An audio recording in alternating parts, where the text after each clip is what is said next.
یہ کوئی لازم ملزوم نہیں ہے۔ تو اب دیکھیے اللہ کی ہر صفت 4 صفتوں سے متصف، نمبر 1 قدیم، نمبر 2 ذاتی، نمبر 3 لا محدود، نمبر 4 غیر فانی۔ اور مخلوق کی صفات بھی ہر صفت 4 خوبیوں سے متصف، نمبر 1 غیر قدیم، اس کو حادث بھی کہتے ہیں، لفظ یاد رکھیے گا، حادث، ہا الف دال اور سا، حادث۔ تمام مخلوق کی صفات غیر قدیم، نمبر 2 عطائی، نمبر 3 فانی، نمبر 4 محدود۔ یہ فرق آپ کے ذہن میں آ گیا؟ یہ فرق اگر آپ ملحوظ نہ رکھیں تو کائنات میں کوئی شرک سے بچ ہی نہیں سکتا، نہیں بچ سکتا۔ مثال کے طور پر آپ سب نے جو اپنے لباس پہن رکھا ہے اس کا مالک کون ہے؟ آپ کہیں گے میں ہوں۔ بھئی آپ نے جو لباس پہنا ہو آپ اس کے مالک ہیں کہ نہیں؟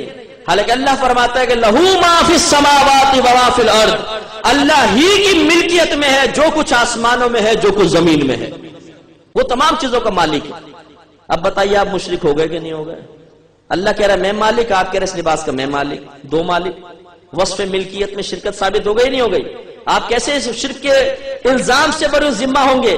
آپ کہیں گے کہ اللہ تعالیٰ کا مالک ہونا قدیم، میرا غیر قدیم، اس کا ذاتی، میرا عطائی، اس کا غیر فانی، میرا فانی، اس کا لا محدود، میرا محدود۔ شرک ختم ہو گیا؟ میں مانوں گا بالکل ٹھیک کہہ رہے ہیں آپ دیکھ رہے ہیں، دیکھنا ایک صفت ہے، اللہ بھی دیکھ رہا ہے کہ نہیں؟ بتائیے شرک ہو گیا کہ نہیں ہو گیا؟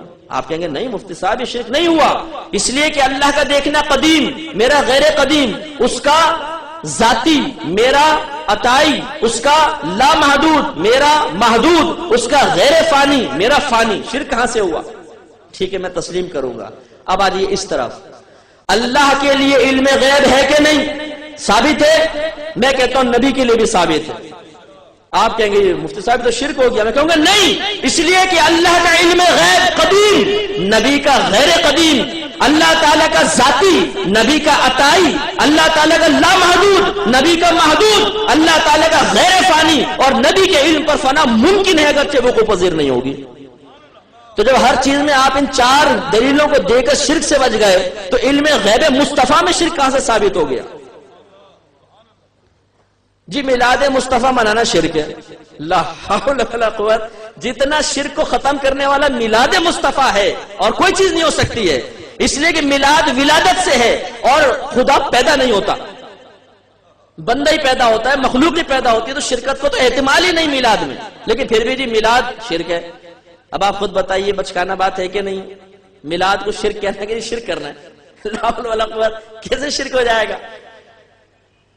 نبی کریم کو دور سے پکارنا شرک ہے، اس لیے کہ اللہ تعالیٰ دور کی آواز سن سکتا ہے، آپ نبی کے لیے بھی ثابت کر رہے ہیں۔ ذرا سی توجہ چاہوں گا، ذرا سی توجہ، یہ انتہائی احمقانہ الزام ہے، انتہائی احمقانہ۔ کیوں؟ اس لیے کہ ہمارا رب تو دور کی آواز سنتا ہی نہیں ہے۔ آپ کہیں مفتی صاحب یہ کیا کہہ رہے ہیں؟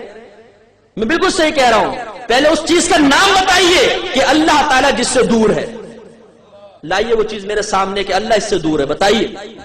اللہ اپنے علم اور قدرت کے اعتبار سے پوری کائنات کو محیط ہے، وہ ہماری شہرت سے زیادہ قریب ہے۔ اللہ تعالیٰ تو قریب کی آوازیں سنتا ہے، اگر دور کی آواز سننا کسی کا خاصہ ہو سکتا ہے تو ہمارے نبی کا خاصہ ہو سکتا ہے۔ شرکت کہاں سے ہو جائے گی؟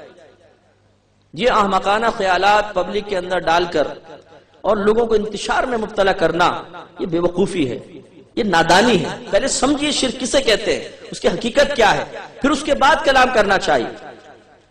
جی غیر اللہ سے استمداد، اس سے مدد طلب کرنا، نبی سے مدد مانگنا، ولی سے مدد مانگنا شرک ہے۔ کیسے شرک ہے؟ مدد کرنا بھی ایک وصف ہے۔ اگر آپ کہتے ہیں مدد صرف اللہ سے مانگنی چاہیے، مخلوق سے نہیں، کہ مخلوق سے مانگو گے شرک ہو جائے گا، تو ہم پہلے تو اسی اپنے ایک ضابطے کے تحت اس کو دیکھیں گے۔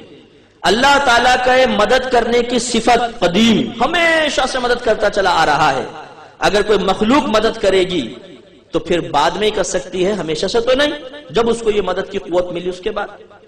اللہ کا مدد کرنا ذاتی، اسے کسی نے وصف نہیں دیا، لیکن ہمارے بڑے سے بڑے ولی، بڑے سے بڑا نبی، بشمول ہمارے نبی کریم صلی اللہ علیہ وسلم کے، ہم مسلمانوں کا ایمان اور عقیدہ ہے کہ اللہ تعالیٰ عطا کرتا ہے تو نبی آگے عطا کریں گے، اللہ کے عطا کے بغیر کچھ بھی نہیں دیں گے۔ اللہ عطا کرتا ہے تو اللہ کی وصف امداد ذاتی اور نبی کا عطائی، اس کا لامحدود، نبی کا یا کوئی بھی غیر نبی مخلوق ہو اس کا محدود، اللہ تعالیٰ کے غیر فانی اور مخلوق کی صفت امداد پر فنا ممکن ہے۔ ان چار چیزوں کو اگر آپ ذہن میں رکھ لیں تو انشاءاللہ بالکل شرک سے پاک و صاف رہیں گے۔ ہر چیز کا آپ اچھی طرح مشاہدہ کر سکتے ہیں، اس کا انالائز کر سکتے ہیں اور پھر آپ فیصلہ کر سکتے ہیں۔ اب آپ کہیں گے جی قرآن میں تو شروع میں کہہ دیا ایاک نعبد و ایاک نستعین، اے اللہ تعالیٰ ہم خاص تجھی تیری عبادت کرتے ہیں اور خاص تجھی سے مدد طلب کرتے ہیں۔ دیکھو وہاں تو خاص اللہ سے مدد طلب کرنے کا حکم ہے۔ میرے پیارے بھائی، کسی سے کوئی چیز، کسی چیز کو کسی کی طرف منسوب کر دینا، یہ دوسرے کی طرف منسوب کرنے کی نفی کو ثابت نہیں کرتا۔ میں مثلا کہتا ہوں میں خاص اجمل بھائی سے ہی پیسے مانگتا ہوں، تو اس کا مطلب یہ تو نہیں کہ دوسرے سے پیسے مانگنا منع ہے، مانگ تو اس سے بھی سکتا ہوں۔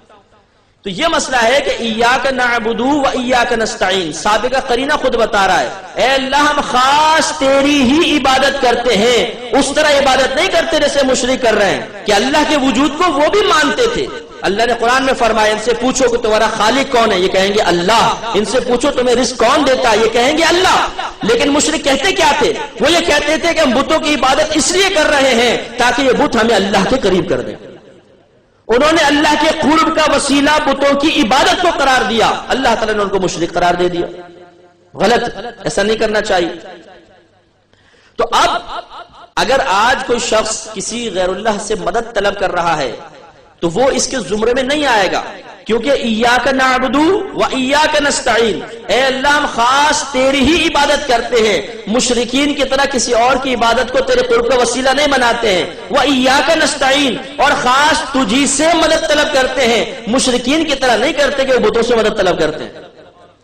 موازنہ کیجئے نا کہ جو سیاق و سباق اس کے اعتبار سے آیات کا معنی متعین ہوتے ہیں۔ لہذا یہاں پہ غیر اللہ سے امداد کی نفی، استمداد کی نفی نہیں ہے، مدد مانگ سکتے ہیں، لیکن سب سے بڑی دلیل میں آپ کو قرآن سے ہی دیتا ہوں۔ پہلے ایک بات سمجھ جائیے کہ جتنے بھی عربی حروف ہوتے ہیں یہ دو طرح کے ہوتے ہیں، ان کے آخر میں کبھی کوئی تبدیلی واقع ہوتی ہے، کبھی نہیں ہوتی۔ اگر ہو تو اس کو معرب کہتے ہیں، نہ ہو تو اس کو مبنی کہتے ہیں۔ اور جتنے معرب کلمات ہوتے ہیں یہ کم از کم 3 حروف سے ضرور مرکب ہوتے ہیں، کم سے کم 3 حروف ضرور ہوتے ہیں۔ انہیں حروف اصلیہ بھی کہتے ہیں اور ان کو مادہ بھی کہا جاتا ہے۔ تو لفظ نستعین کا مادہ ہے عون، عین واو نون، اس سے بنا ہے یہ نستعین۔ اب آگے قرآن میں آگے آئیے، اللہ فرماتا ہے وَاسْتَعِینُوا بِالصَّبْرِ وَالصَّلَاةِ، یہ وَاسْتَعِینُوا بھی عون مادے سے ہی بنا ہے جس سے نستعین بنا ہے۔ تو ایک طرف ہے ایاک نعبد و ایاک نستعین، اے اللہ ہم خاص تیری عبادت کرتے ہیں، تجھی سے مدد طلب کرتے ہیں، اور دوسری طرف اللہ خود انہی حروف اصلیہ کے ساتھ بیان فرما رہا ہے وَاسْتَعِینُوا بِالصَّبْرِ وَالصَّلَاةِ۔